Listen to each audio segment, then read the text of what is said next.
Hello, আসসালামু আলাইকুম everyone. I hope সব ভালো আছেন, আমিও ভালো আছি। অনেক দিন পর আমি আরেকটি ডেইলি ব্লগ নিয়ে আসলাম। বেসিক্যালি এটা হচ্ছে আমার ডেইলি লাইফের ভিডিও। আমি এখানে কোনো কিছুই ওভার দেখানো ট্রাই করিনি। যেটা আমি সারাদিন, স্পেশালি যেদিন আমি সারাদিন বাসায় থাকি করে থাকি, সেটাই আমি আপনাদের সাথে আজকে শেয়ার করব। Get started to my new blog. আমি বেসিক্যালি ঘুম থেকে উঠেই যেটা করে আমি আমার মেয়েদের খাবারটাকে এনশিওর করি, কারণ দেখা যায় ওদের খাবারটা প্রিপেয়ার হয়ে গেলে আমার সারাদিন আর কোনো কিছুরই টেনশন তেমন থাকে না। ইউজুয়ালি সকালবেলা আমি তেমন কিছুই খাই না, বাট আজকে যেহেতু অনেক সকাল সকাল উঠে গেছি তাই ভাবলাম একটু রুটি খেয়ে নিই। তো তার জন্য আমি একটু রুটি ছেঁকে নিচ্ছিলাম। এই যে দেখতে পাচ্ছেন চুলার আগুন একদম কমে গেছে, তাই রুটিটা আসলে ভালো করে উল্টাতেও পারছিলাম না। 5 মিনিট আগে একদম আগুন ছিল, তারপর আগুন একদম কমে গেছে। এদিক দিয়ে আমার সেহের উঠে গেছে, সিয়ার এখন পর্যন্ত উঠিনি। সেহারিকে আমি এসে একটু ড্রয়িং রুমে সেট করে রাখি, তারপর আমার হাতে যে কাজগুলো থাকে, আমি নাস্তা করা বা ওদের খাবার প্রিপেয়ার করা, ফ্রেশ হওয়া, এগুলো করতে থাকে। এর মাঝখানে তো ধরেন ডিস্টার্ব চলতেই থাকে, আবার ট্রাই করে একটু ওদেরকে টিভির সামনে ওদেরকে ভিডিও টিডিও দিয়ে বসিয়ে রাখার।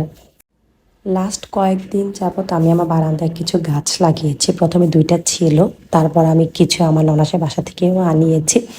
তারপর যেটা হয়েছে, প্রত্যেকদিন সকালে আমার এটা একটা রুটিন হয়ে গেছে। ঘুম থেকে উঠে মুখ টুক ধুয়ে একদম ওদের নাস্তাটা প্রিপেয়ার করে বারান্দায় চলে যাই সবগুলো গাছে পানি দেওয়ার জন্য। এত গরম পড়েছে, আমার গাছগুলোর জন্য এত মায়া লাগে। দেখা যায় আমি যতবার বারান্দাতে যাই অল্প অল্প করে ওদেরকে পানি দিয়ে আসি। আমার মনে হয় আমার যেমন খারাপ লাগছে, পানি পিপাসা পাচ্ছে, ওদের মনে হয় তেমন পানি পিপাসা পায়। আমি একটু পরপর যেয়ে পানি দিয়ে আসি। সিয়ারা সাহেরা ওটা বেশ এনজয় করে, মাসাল্লাহ। ওরাও যখন যায় তখন বলে গাছে পানি, গাছে পানি। সো আমি একটু পানি দিয়ে দিচ্ছিলাম। সবগুলা গাছ এত ড্রাই হয়ে আছে লিফগুলো। আমি তেমন আগে গাছ লাগাতাম না, আর আমি তেমন এগুলো আসলে পারিও নি। আমার দেখা যায় যে আমার আগের বাসায় এরকম সিচুয়েশনও ছিল না গাছ লাগানো। তারপর সিআরএসে ছোট ছিল, বাট এখন যেহেতু আমার বারান্দাটা একটু বেশ বড়, সিআরএসে আর কি নিয়ে একটু স্টেবল হয়েছে লাইফটা, তখন আমি ট্রাই করছি আস্তে আস্তে গাছ লাগানোর। আর আমার কাছে মনে হয় কি, গাছ লাগানোটাই শেষ না, গাছটা মেনটেন করা, বারান্দাটা পরিষ্কার রাখা, গাছগুলো সেফ আছে কিনা, বারান্দাটাও দেখতে সুন্দর লাগছে কিনা, সব কিছুই আসলে ম্যাটার করে। শুধু শুধু আসলে একদম জঙ্গল টাইপ করার জন্য বা বারান্দাটা নষ্ট করার জন্য আসলে গাছ লাগিয়ে কোনো লাভ নেই। সব কিছু যেন পরিপাটি থাকে, গাছগুলোও ঠিকঠাক আছে কিনা, বারান্দাটাও দেখতে সুন্দর লাগছে কিনা, ক্লিন আছে কিনা, সেটা কিন্তু অবশ্যই আমাদের এনশিওর করতে হবে। আর সবাই প্লিজ একটু করেও গাছ লাগাবেন, ট্রাই করবেন যে ইনডোর হোক, আউটডোর হোক, বারান্দাতে হোক, যে কোনোভাবে গাছ লাগাতে। কারণ বাংলাদেশের যে অবস্থা, গরম বলেন, সব কিছু বলেন, এত বাজে সিচুয়েশন এখন, আসলে গাছ না লাগিয়ে কোনো অপশনে নেই।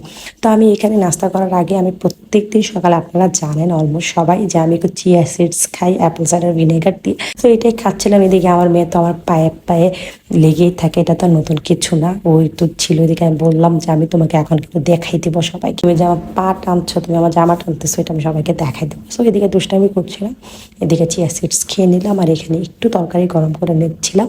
আমার মতো কে কে আছে বলেন তো? আমি সকালে কোনো ড্রাই কিছু খেতে পারি না। সকালে কি ইউজুয়ালি আমি ড্রাই কিছু খেতে পারি না, আর সকালে তো একদমই না। আলু ভাজি বলেন, মানে তারপর হচ্ছে ডিম ভাজি বলেন, আমি এগুলো কোনোভাবেই খেতে পারি না। যদি লিকুইড কোনো কিছু থেকে থাকে, সেটা মাংস হোক, এনিথিং, সবজিটা যদি মনে করেন লিকুইডই বা ঝোল ঝোল হোক, সেগুলো আমি খেতে পারি। তারপর এদিকে আমি একটু রুমে আসি দেখার জন্য। স্যার বলছে আপা উঠো, আপা উঠো। তার জন্য সিয়ারকে একটু দেখতে আসি। মাশাল্লাহ মেয়েটা ঘুমাচ্ছে। আমার 2টা মেয়েকে দেখে অবশ্যই আপনারা সবাই একটু মাশাল্লাহ বলে দিবেন, কারণ ছোট মানুষ তো, বদ নজর তো আসলে লেগেই যায়। সো অবশ্যই আপনারা মাশাল্লাহ বলে দিবেন। আর আমার যেহেতু ডেইলি লাইফ, আমি যদি ডেইলি লাইফে ওদেরকে ইগনোর করে ব্লগ বানাতে পারবো না, সো আমাকে ওদেরকে দেখাতেই হবে। এদিকে দেখেন একজন একজনকে বলছে আপা উঠো, আদর করছে। তো সিয়ারাও উঠে যাবে এখন। তো অ্যাজ ইউজুয়াল আমার নাস্তা খেতে তো একটা স্ট্রাগল করতেই হবে, এটা তো নতুন কিছু না। নাস্তা কেন, আমাকে 3 বেলায় ওদের সাথে স্ট্রাগল করে করে খেতে হয়। এই যে সিয়ারা উঠে গেছে, এখনও আমার কোল থেকে নামবে না। বেসিক্যালি যেটা হয়েছে, সিয়ারা আমার সাথে খুব বেশি অবসেসড। সবাই আসলে জানতে চায় যে দুইজনকে কীভাবে মেনটেন করি। দেখা যায় সিয়ারা আমার সাথে খুব বেশি অবসেশনের কারণে সেহের একটু বাবার সাথেই একটু বেশি হয় মিশে থাকে। ও সেহের তাও টিভি দেখে বা একটু খেলাধুলা করে, একটু থাকে আমার থেকে দূরে। বাট সিয়ারা একদম বলতে পারেন আমার সাথে ফেভিকনের মতো লেগে থাকে, ওকে ছাড়া আমি কিচ্ছু করতে পারি না। মানে তাকবির তো আমাকে বলে যে একদম চা বাগানে মানুষ যে পেটে ঝুলিয়ে পিঠে ঝুলিয়ে ঝুলিয়ে এগুলো কাজ করে, আমার মনে হয় সিয়ারাকে এরকম করে করে কাজ করতে হবে, কারণ ও আমার সাথে এত লেগে থাকে আর এত ইমোশনাল কান্না করে। ওকে যখন আমি একটু আমার থেকে দূরে রাখি, তো আমি একটু নাস্তা করছিলাম পাশের চেয়ারে, সিয়ারাকে একটু বসিয়ে দিচ্ছিলাম, ও তো একটু পর একটা হাই দিচ্ছে। মানে ঘুম থেকে ওঠার পর আধা ঘন্টা ওদেরকে আরও টাইম দেওয়া লাগে ঘুমটা প্রপারলি যাওয়ার জন্য। এখানে বলো তো একটু রুটি খাও রুটি খাও, ও তো খাবেই না, ধাক্কা দিচ্ছে। তার উপর চুলায় একদম গ্যাস ছিল না, অল্প আছে। আমি রুটিটা ছেঁকার কারণে রুটিটা একদম শক্ত হয়ে একদম কি বলবো চিপস হয়ে গেছে, এটাই কষ্ট করে করে খাচ্ছিলাম। এদিকে আমি একটু বলছিলাম যে তুমি আমাকে খেতে দিচ্ছ না, এই যে দেখো তো এখানে কাকে দেখা যাচ্ছে, আমি একটু ভিডিও থেকে ওকে দেখানোর চেষ্টা করছিলাম। এই যে একজনকে কন্ট্রোল করতে না করতে দিক দিয়ে আরেকজন উঠে গেছে, ও তো অনেকক্ষণ আগে উঠে গেছে, ও তো খুব অ্যাক্টিভ। ও যখন ক্যামেরাটা দেখেছে ও অনেকক্ষণ পোজ দিচ্ছে, আমাকে আদর করছে, ও যে তুমি কি খাও, খাবো রুটি চিকেন সব বলছিল এদিকে। পরে আমি বলছিলাম তুমি খাবা, কোনটা খাবা, এটা তো ঝাল, তুমি একটা আম্মুকে আদর করো তো, এরকম বলে দুষ্টামি করছিলাম। ওকে বলছিলাম তুমি কি তোমার তেঙ্গুটা দেখাও তো, তারপর টঙ্গুটাও দেখাচ্ছিল। ওরা যখন এখন ক্যামেরা দেখে, ক্যামেরাটাও অন বুঝে যে এটা ছবি হচ্ছে বা ভিডিও হচ্ছে, সুন্দর পোস্ট দিতে থাকে। তারপর নিচে খাওয়া দাওয়া শেষ করে আমি ওদেরকে একটু খাওয়াচ্ছিলাম। ইউজুয়ালি আমি ওদেরকে ডাইনিং টেবিলেই খাওয়াই, বাট এখন গরমের কারণে দেখা যায় বেডরুমেই আমি ওদেরকে চেয়ারটা এনে আমি টেবিলে বসে এসি ছেড়ে একটু খাওয়াই, কারণ খাওয়াতে তো 1 আওয়ার লেগেই যায় দুজনকে খাওয়াতে, তো এতক্ষণ দাঁড়িয়ে থেকে আমার খুব কষ্ট হয়। তাই আমি ট্রাই করি ওদেরকে মানে এসির রুমেই রাখার জন্য, কারণ অনেক কষ্ট হয়ে যায় আর ওরাও একটু আস্তে ধীরে খেতে পারে। তাই আমি এই রুমে নিয়ে আসি, দেখতে আমি দুজনকে একটু একটু করে খাওয়াচ্ছিলাম। আর মুখে দেখেন কি অবস্থা, আমার সেহের ইদানিং এত দুষ্টামি করে, নতুন শিখেছে মুখে নিয়ে খাবার ধরেন বসেই থাকে, নতুন খাবার দেওয়ার পর নতুন চামচ দিয়ে দেওয়ার পর ধরেন আগের খাবারটা গিলে তারপর পরেরটা আবার মুখে জমায়, মানে এগুলা চলতেই থাকে, এক একবার এক একটা জ্বালায়। এখন হচ্ছে সেহার ইদানিং দুষ্টামি করছে, আবার দেখা যায় সেহার একটু স্টেবল হবে, খাওয়া দাওয়াটা একটু ঠিকঠাক করবে, তখন আবার সিয়ারা ডিস্টার্ব করবে। মানে এগুলা টু বি কন্টিনিউ, নতুন কিছু না। মানে এত মানে মাঝে মাঝে এত খারাপ লাগে, বাট আবার নিজেকে বুঝাই যে ওরা তো ছোট মানুষ, এরকম করবেই। এই যে এদিকে আমি বলছিলাম তুমি তাড়াতাড়ি খাও, তুমি দেখো তোমার ছবি তুলছে এরকম করে ওকে একটু তাড়া দিচ্ছিলাম। তারপর অনেক কাজ টাজ করে আমি এদিকে ফ্রেশ ট্রেশ হয়ে ওদেরকে গোসল টোসল করিয়ে দিয়ে তারপর এই যে কান্না করছে, মানে কোনো কিছু একটা পেলে চলে। এই যে আমি পাউডারটা দিয়েছিলাম, এখন পাউডার হাত থেকে রাখবে না, কেন হাত থেকে পাউডারটা নিয়ে গিয়েছি তার জন্য দুইজনের কান্নাকাটি।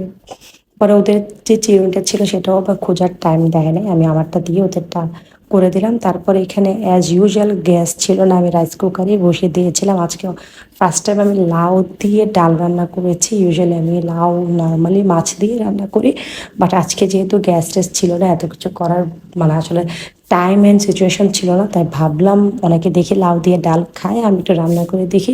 খেতে ভালোই লেগেছিলো। আমি আবার একটু টমেটো নিয়ে চিকেন দিয়ে খেয়েছে, ভালো লেগেছে, খারাপ লাগেনি।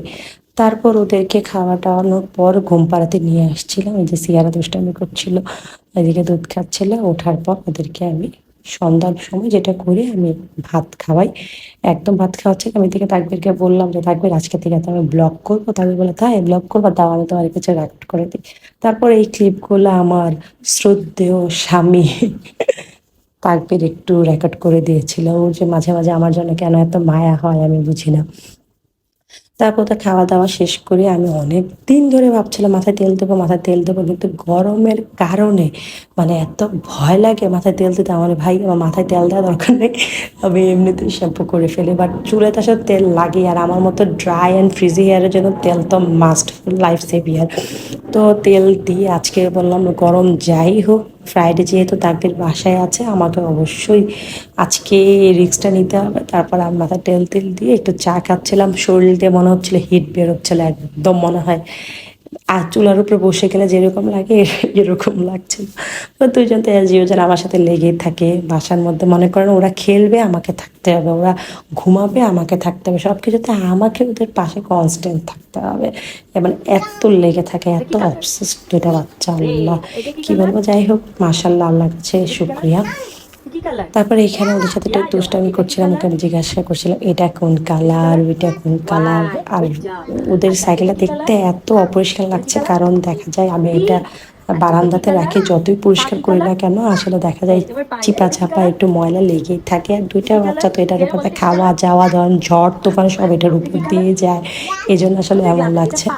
তো সেরাকে আমি সবগুলা কালার দেখাচ্ছিলাম, ও একটা একটা করে মাসালা সবগুলা কালারই বলতে পেরেছে। তারপর অল্প একটু গ্যাস এসেছে, আমি এখানে রাতের জন্য তরকারিগুলো একটু গরম করে নিচ্ছিলাম। গরম টরম করার পর ভাবলাম যে না, এখন ওদেরকে একটু ফ্রুটসের জুস দেওয়া যায়। এখন যেহেতু গরম পড়েছে, আমি চেষ্টা করি প্রত্যেকদিন 2 বেলা ওদেরকে যে কোনো কিছু জুস দেওয়ার জন্য। সকালে যেহেতু আমি গ্রেপ মানে আঙুরের জুস দিয়েছিলাম, তো রাতে আমি চেষ্টা করছি একটু আপেলের জুস দেওয়ার জন্য, কারণ এত গরমে শরীরে যদি ফ্লুইড অ্যান্ড লিকুইড খাবার কম যায় তাহলে কিন্তু অবস্থা খারাপ হয়ে যাবে। আমি ওদের জুসে কোনো কিছুই দিই না, আমি জানি সবাই জিজ্ঞাসা করবে, অনেকে আসলে ইনবক্স করে যে কীভাবে কী করি, তাই বলে দিচ্ছি আমি ওদের যে ফলের জুসগুলোতে থাকে এগুলোতে আমি কিছুই দিই না। চিনি বলেন, তারপর দুধ বলেন, কিছুই না, একদম রাখার ট্রাই করি। পানিও খুবই অল্প, জাস্ট ব্ল্যান্ড করার জন্য যতটুকু, মানে ওরা তো এখন ফ্রুটস নিজে নিজে খেতে পারে, বাট মনে হয় দুজনে আসলে এত দুষ্টামি করে, তারপর অর্ধেক খাবার খায় অর্ধেক খাবার নষ্ট করে। তার জন্য আসলে যেটা হয়, আমি যদি সেটা ব্লেন্ড করে একদম জুস আকার দিয়ে দিই, মাসাল্লাহ পুরাটাই খায়, একদমই নষ্ট করে না। তারপর যখন মুখে একটু দানা দানা লাগে, ওইটা আসলে ওরা খেতে চায় না, তাই আমি যেটা করি একটা এরকম স্ট্রেনার দিয়ে ছেঁকে একদম জুসটাই ওদেরকে খাওয়াই। এই প্লেটগুলো দিয়ে আমি ট্রাই করছি গত 1-1.5 মাস ধরে ওদেরকে একটু দেওয়ার জন্য। দেখা যায় আমি ওদেরকে যদি একটু একটু করে খাবারগুলো দিই, ওরা না খেলেও অ্যাটলিস্ট ট্রাই করে, বা এই 2টা প্লেট নিয়ে যে বসে থাকে এটাই আসলে অনেক কিছু। 1টা 2টা করে যদি মুখে দেয়, আমার মনে হয় আস্তে আস্তে অ্যাটলিস্ট খাবারগুলো তো চিনলো, বা অ্যাটলিস্ট খাবার দিলে যে বসে থাকতে হয় সেই জিনিসটা আস্তে আস্তে একটু বুঝতে পারবে। আমি অনেক ভিডিওতে দেখি মানুষ 6 মাস থেকে 8 মাস থেকে খায়, বাট আমি আসলে ট্রাইও করি না, আর মনে হয় ওরা করবেও না। আমি মানে মনে হয় ওদের 2 বছরের পর থেকে একটু একটু হাতে খাবার দেওয়া ট্রাই করছি।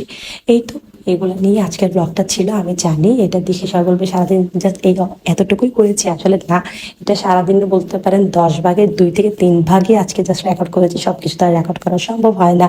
তো এগুলোই আজকে শেয়ার করছি, কাইন্ডলি জানাবেন কেমন লেগেছে। অনেকদিন পর ব্যাক করছি, সবাই আশা করছি আমাকে ওয়েলকাম করবেন। থ্যাংকস ফর ওয়াচিং, আল্লাহ হাফেজ।